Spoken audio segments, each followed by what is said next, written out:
I always thought cheating was the line you could never cross.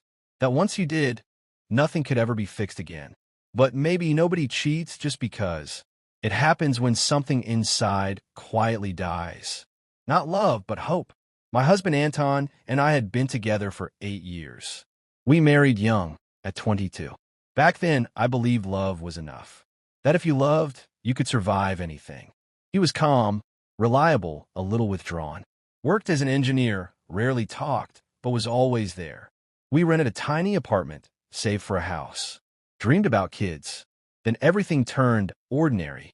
Every morning, coffee, news, work, dinner, TV. No fights, but no real conversations either. It was like silence had moved in between us, slowly suffocating everything alive. I tried to bring life back into our marriage. Suggested trips, candlelight dinners. Bought a new dress. He smiled but always said, "Later. Too much work right now."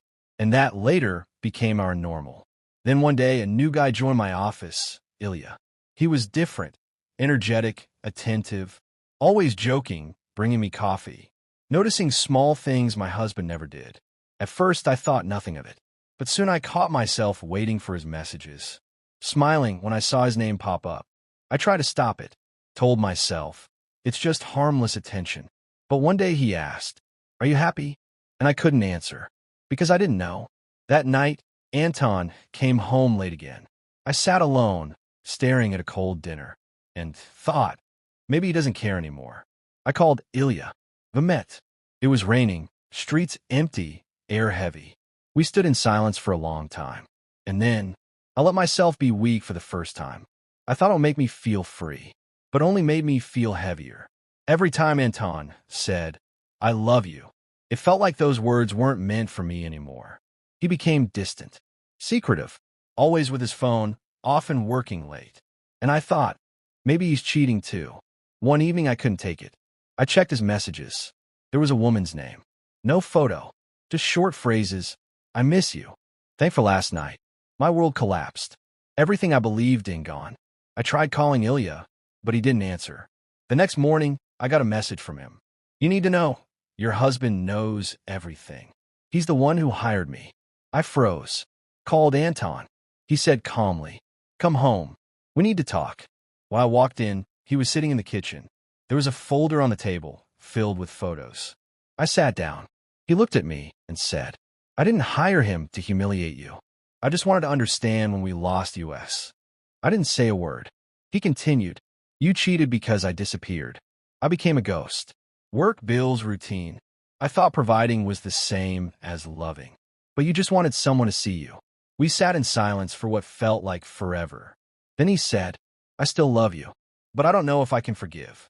I whispered, "I don't know if I can forgive myself." 3 months passed. We lived apart. No contact. I tried to start a new life, but every morning I woke up with a hollow ache inside. One day, I went to the cafe where we used to sit together. On the table was a napkin with his handwriting. "If you still remember the taste of cinnamon cappuccino, come." I came. He was sitting at our table. Older, tired but familiar. We didn't speak. Then he said, "I understand now. You didn't cheat on me. You cheated on the man I'd become." And then, softly, "Let's try again. No lies. No pretending. Just be." Now we live together again. Not perfect. Not like before. But now I know. Love isn't about fairy tales. It's about forgiveness.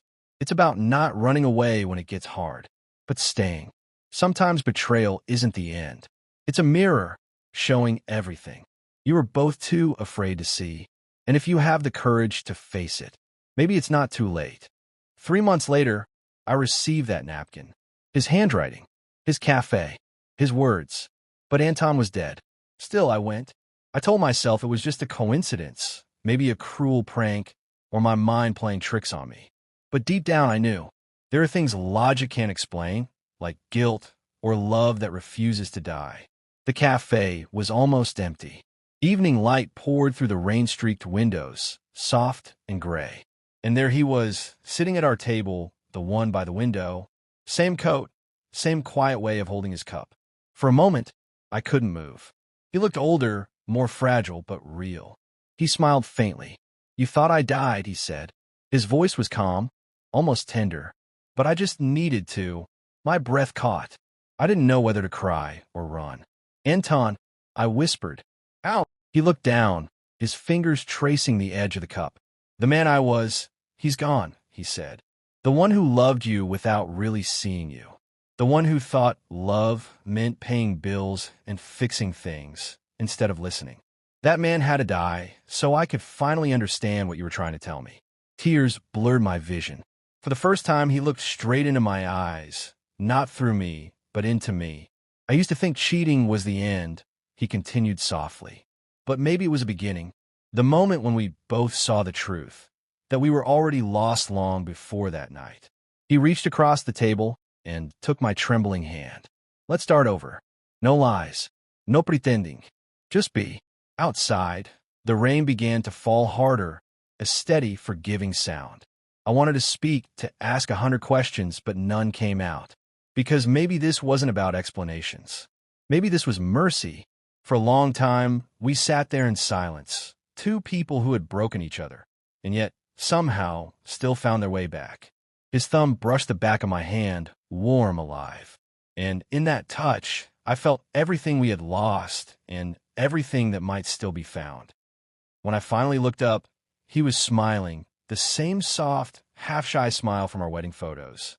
The one I thought I'd never see again. "You see," he whispered, "some ghosts don't haunt you. They come back to remind you that love, real love, never truly dies." And for the first time in a long time, I let myself believe it.